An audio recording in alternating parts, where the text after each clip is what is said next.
Oke, baik. Bismillahirrahmanirrahim. Assalamualaikum warahmatullahi wabarakatuh. Kenalkan, kami dari tim Drifting Youth ingin mempresentasikan hasil kerja daripada kelompok kami.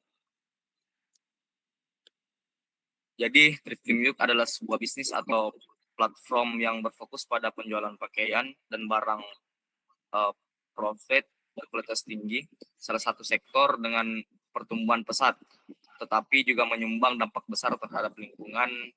Fenomena fast fashion menyebabkan konsumsi pakaian berlebihan, produksi limbah tekstil tinggi, dan eksploitasi sumber daya yang tidak berkelanjutan.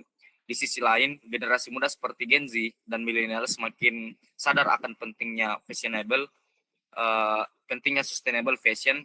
Mereka mulai beralih ke gaya hidup thrift, pakaian profit, produk vintage, hingga upsell. Visi Thrifting juga adalah menjadi platform e-commerce thrifting terdepan yang mendorong gaya hidup sustainable fashion melalui penyediaan produk pre-love berkualitas, terakurasi, dan mudah diakses oleh generasi muda Indonesia. Adapun misinya, yang pertama menghadirkan fashion thrift yang ramah lingkungan dan inklusif untuk semua kalangan, memberdayakan penjualan lokal, serta membangun komunitas muda yang bergaya sekaligus tetap berkelanjutan melalui platform e-commerce modern dan berkelanjutan. Kedua, menyediakan platform digital yang aman, terpercaya, dan user-friendly untuk jual beli pakaian dan barang pre-love berkualitas tinggi. Yang ketiga, mendukung pengurangan limbah tekstil dan dampak negatif industri fast fashion dengan mempromosikan konsumsi fashion yang berkelanjutan. Adapun strategi objektif dari proyek kami yaitu mengembangkan sistem e-commerce yang terintegritas seperti katalog produk, sistem transaksi, manajemen penjual, dan logistik, guna untuk meningkatkan efisiensi operasional, layanan pengamanan, operasional dan kenyamanan pengguna. Udah menyediakan fitur edukatif seperti konten sustainable, fashion, upsell tips, dan storytelling produk untuk mengembangkan loyalitas serta kesadaran lingkungan. Yang ketiga, menerapkan standar kurasi dan quality control pada produk pre-love untuk meningkatkan kepercayaan pelanggan dan diferensiasi dari marketplace umum. Yang keempat, berkolaborasi dengan seller lokal, komunitas thrift, dan pelaku upsell guna mempromosikan berkelanjutan. Adapun struktur organisasi dari proyek kami, yang pertama ada Muhammad Bilan, saya sendiri sebagai produk manager yang bertanggung jawab untuk mengelola konsep produk Thrifting Youth dari perencanaan fitur hingga memastikan produk sesuai kebutuhan pengguna dan tujuan bisnis. Adapun rekan saya, yang pertama ada Elma Lolangi sebagai developer untuk mengembangkan dan memelihara sistem website e-commerce agar berjalan aman, cepat, dan mendukung transaksi digital. Yang kedua ada Setlin Florencia sebagai desainer, mendesain tampilan visual dan pengaman pengguna seperti UI UX agar website tertunjuk menarik untuk digunakan dan konsisten dengan brand. Ketiga ada Muhammad Tursamsi sebagai marketing strategis yang menyusun dan menjalankan strategi pemasaran digital untuk meningkatkan trafik penjualan dan loyalitas pengguna. Oke, mungkin selanjutnya akan dijelaskan oleh rekan saya. Ya baik, terima kasih atas kesempatan yang diberikan. Yang selanjutnya itu ada tujuan menggunakan smart. Yang pertama, meningkatkan kemudahan transaksi pengguna. Alasannya menargetkan pengguna yang ingin belanja cepat dan praktis tanpa proses yang rumit. Karena jika alur check out terlalu panjang atau sering error, pengguna cenderung membatalkan pembelian. KPI-nya itu mengukur efisiensi proses dari keranjang hingga pembayaran dalam waktu check out kurang dari 3 menit dan menunjukkan stabilitas sistem pembayaran dan minim error saat transaksi berlangsung. Yang kedua, meningkatkan kepercayaan pelanggan. Alasannya itu menunjukkan stabilitas sistem pembayaran dan minim error saat transaksi berlangsung. KPI-nya itu 100% produk memiliki foto asli dan deskripsi kondisi jelas, tingkat komplain produknya itu kurang dari 5%. Yang ketiga, meningkatkan penjualan produktif. Alasannya yaitu menunjukkan stabilitas sistem pembayaran dan minim error saat transaksi berlangsung. KPI-nya itu 100% produk memiliki foto asli dan deskripsi kondisi jelas. Tingkat komplain produknya itu kurang dari 5%. Yang terakhir, efisiensi pengelolaan produk. Alasannya pengelolaan stok tarif yang tidak teratur dapat menyebabkan produk terjual ganda atau informasi stok yang tidak akurat sehingga merugikan pelanggan dan penjual. KPI-nya itu akurasi data stok lebih dari 98%, tidak ada produk oversold.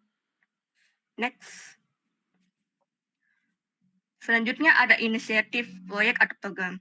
Yang pertama, optimasi sistem checkout dan pembayaran.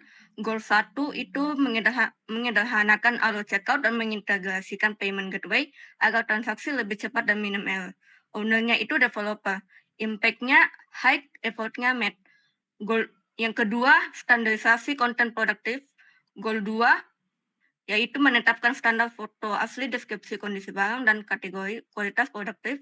Ownernya itu desainer dan product manager. Impact-nya high, effort low, sampai met. Yang ketiga, implementasi fitur filter dan pencarian produk.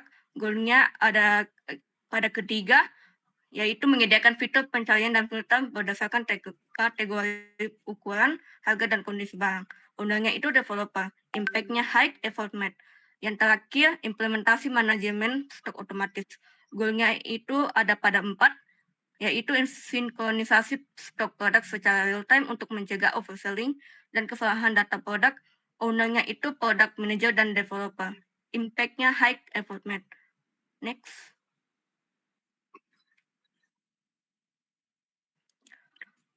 Adapun prioritas Moskow, yang pertama itu must, yaitu sistem checkout dan payment gateway terintegrasi, manajemen stok produk real time, validasi data produk atau foto asli dan kondisi barang, keamanan akun pengguna, login, dan data transaksi. Yang kedua ada sure, yaitu fitur filter dan pencarian produk lanjutan, dashboard admin untuk monitoring penjualan dan stok, backup data otomatis dan uji restore, optimasi performa website. Yang ketiga ada group, yaitu wishlist dan favorit produk, fitur rekomendasi produk sederhana, live chat atau customer support, edukasi sustainable fashion di website. Yang terakhir ada wound, yaitu redesign UI total, aplikasi mobile native, Android atau ya iOS, live shopping, marketplace, multiseller. Next. Adapun roadmap 1 tahun, kuartal satunya itu pengembangan homepage, shop page, about contact page, fitur katalog produk dan detail produk, keranjang belanja dan checkout, integrasi payment gateway, atau transfer atau e-wallet, sistem manajemen stok produktif, pengujian fungsional, outputnya itu website e-commerce siap digunakan. Kuartal 2, yaitu filter dan pencarian produk atau kategori ukuran dan harga, fitur wishlist, halaman testimoni dan ulasan pelanggan, optimasi performa website, desain responsif, integrasi pengiriman dan tracking order. Outputnya itu pengalaman belanja lebih cepat dan user friendly. Kuartal 3 yaitu integrasi media sosial yang termasuk Instagram dan TikTok Shop, link, fitur promo dan diskon, email notifikasi, dashboard laporan penjualan sederhana, optimasi SEO dasar.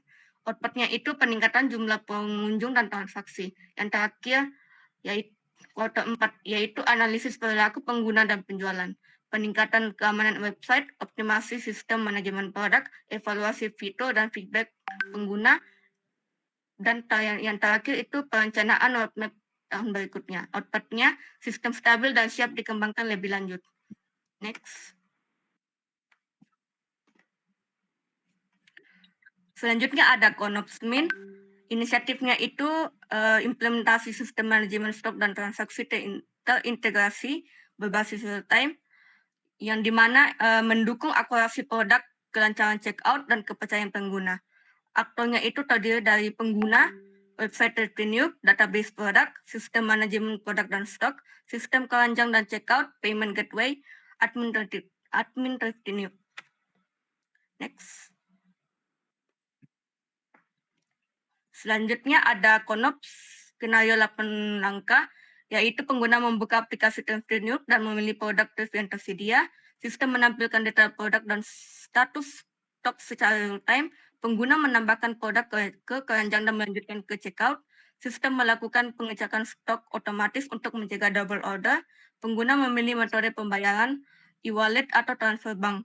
Payment gateway memproses pembayaran dan mengirim status ke sistem. Sistem mengonfirmasi transaksi, mengurangi stok, produk, dan mencatat ke database. Yang terakhir itu penjual dan admin menerima notifikasi untuk proses pengemasan dan pengiriman. Next. Di sini ada use case diagramnya. Selanjutnya, next. Selanjutnya ada deskripsi customer yang dimana use case-nya itu registrasi atau login. Use case ini memungkinkan pengguna membuat akun agar dapat bertransaksi dimulai ketika pengguna memilih menu daftar, lalu sistem memvalidasi data, menyimpan akun, dan menampilkan notifikasi berhasil. Jika terjadi error seperti atau tidak valid, sistem akan menampilkan pesan kesalahan tanpa menyimpan data. Next. Di sini ada use case mencari dan melihat produk, yang dimana pengguna dapat mencari dan melihat produk yang tersedia melalui kata kunci atau filter. Sistem itu menampilkan daftar produk sesuai pencarian dan penggunaan dapat melihat detail produk. Jika produk tidak ditemukan, sistem akan menampilkan pesan produk tidak tersedia.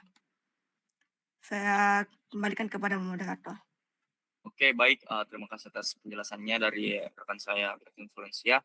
Yang selanjutnya akan dijelaskan oleh rekan saya selanjutnya. Saya persilakan.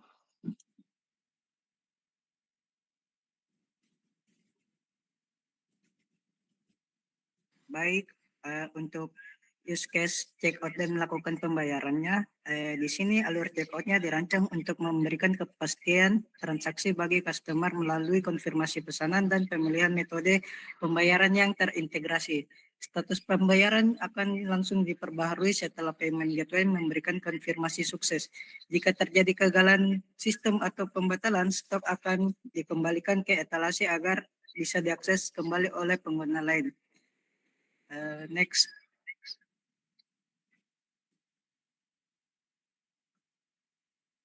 Nextnya lagi Wildan. Kemudian use case untuk login sellernya. Di sini keamanan dashboard penjual menjadi prioritas dengan menerapkan verifikasi akun yang ketat sebelum seller dapat mengelola toko mereka. Penjual yang berhasil masuk akan diarahkan langsung diarahkan ke menu utama untuk memantau produk, pesanan, dan laporan penjualan secara efisien. Kemudian fitur Remember Me juga tersedia untuk mendukung fleksibilitas operasional para seller. Next.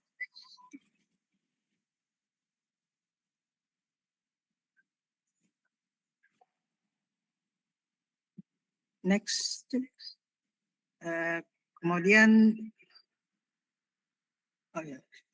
Kemudian use case untuk menerima dan memproses pesanan untuk admin.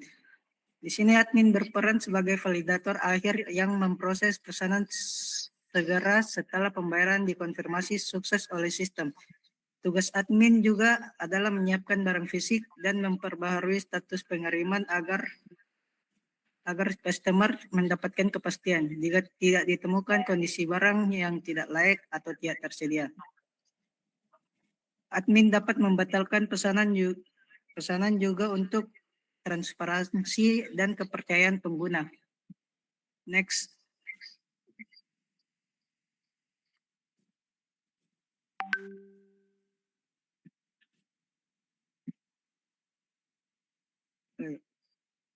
Use case untuk monitoring transaksi dan pengiriman. Pengawasan menyeluruh dilakukan melalui dashboard admin untuk memantau setiap transaksi dan pergerakan logistik. Admin di sini bertindak proaktif dalam mendeteksi ketidaksinkronan data dan mengambil tindakan manual jika diperlukan. Hal ini memastikan bahwa seluruh aktivitas di dalam platform tetap terpantau dan risiko kegagalan transaksi dapat diminimalisirkan. Next.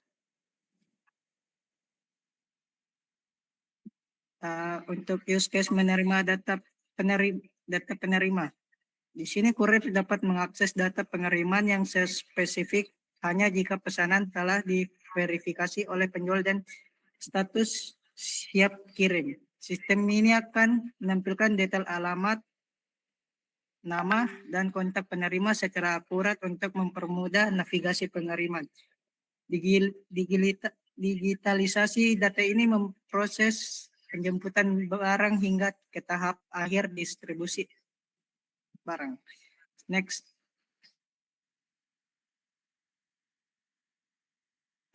Untuk dekripsi input data pengiriman dan transparansi pelacakan bagi customer dilakukan melalui penginputan nomor resi dan estimasi waktu sampai kurir langsung ke sistem. Setelah data disimpan dan divalidasi, status pesanan otomatis berubah menjadi tahap pengiriman.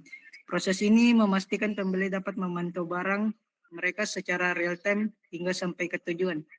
Next.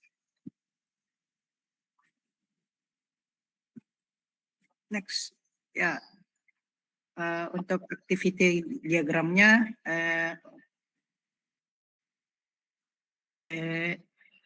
Tertinuk juga menunjukkan integrasi yang kuat antara validasi stok database dan gerbang pembayaran. Arsitektur ini juga menjamin bahwa setiap transaksi yang sukses akan otomatis mengurangi stok dan menghasilkan invoice resmi bagi konsumer. Dengan adanya titik kontrol ganda ini, kita berhasil menciptakan ekosistem marketplace thrift yang andal dan minim kesalahan stok dan transparansi. Mungkin sekian dari saya. Oke, baik. Terima kasih atas penjelasannya dari rekan Saudara Samsi. Selanjutnya saya persilakan Saudari Elma untuk mempresentasikan hasil proyek kami. Persilakan. Next.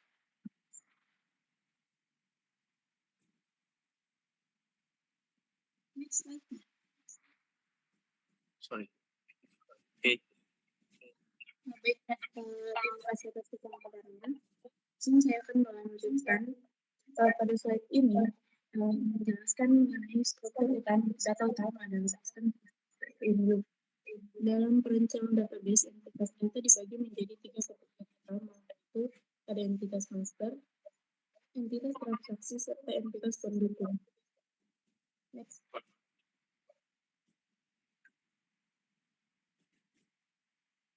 Nah, di sini yang pertama ada entitas master. Entitas master adalah data inti yang menjadi fondasi sistem yang terdiri dari user, yaitu data pengguna seperti pembeli dan penjual. Ada admin sebagai pengguna, produk seperti barang yang dijual, kategori produk seperti baju, celana, jaket, dan lain-lain.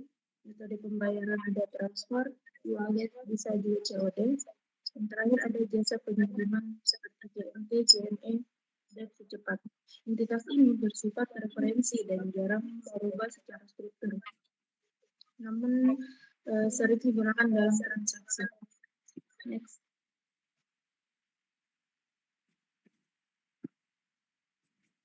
Selanjutnya ada entitas transaksi. Entitas transaksi adalah data yang muncul karena adanya aktivitas jual beli.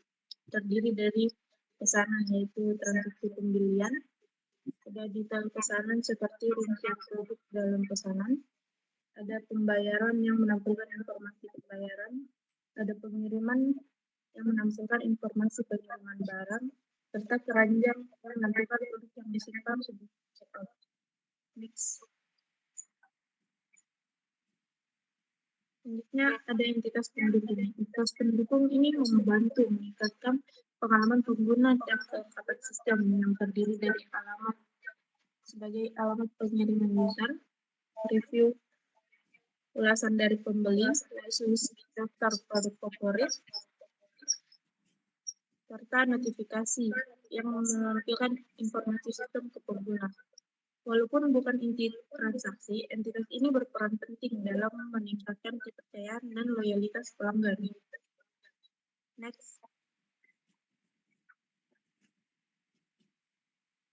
Pada slide ini ditampilkan ERD atau Entity Relationship Diagram. User memiliki relasi dengan produk sebagai penjual. Produk terhubung dengan kategori. Pesanan nantinya akan menggunakan referensi dari metode pembayaran dan jasa pengiriman. Ada admin yang berperan dalam monitoring dan pengelolaan data. Struktur ini menunjukkan bagaimana data utama saling terhubung sebelum terjadi transaksi. Next. Pada slide ini menampilkan hubungan antar entitas transaksi, di mana user membuat pesanan memiliki beberapa detail pesanan memiliki satu data pembayaran, pesanan juga memiliki satu data pengiriman. Sebelum checkout, produk tersimpan di keranjang. Relasi ini mendukung sistem real-time agar tidak terjadi overselling, serta status transaksi tercatat dengan jelas. Admin juga bisa melakukan monitoring. Next.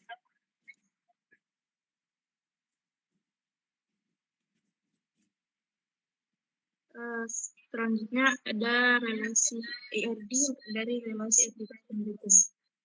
Ini user memiliki beberapa alamat. User dapat membuat review terhadap produk. User juga dapat menyimpan produk dalam wishlist.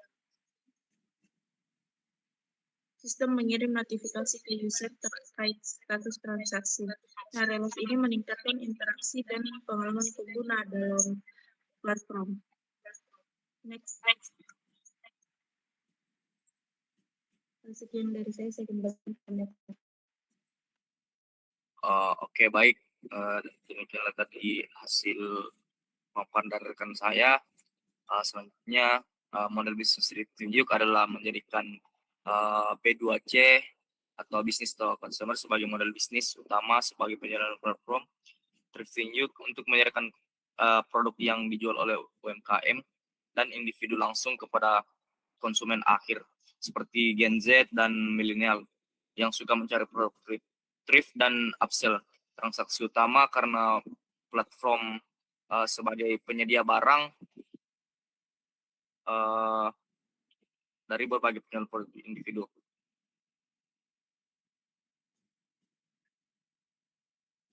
Baik, mungkin itu saja daripada presentasi proyek kami.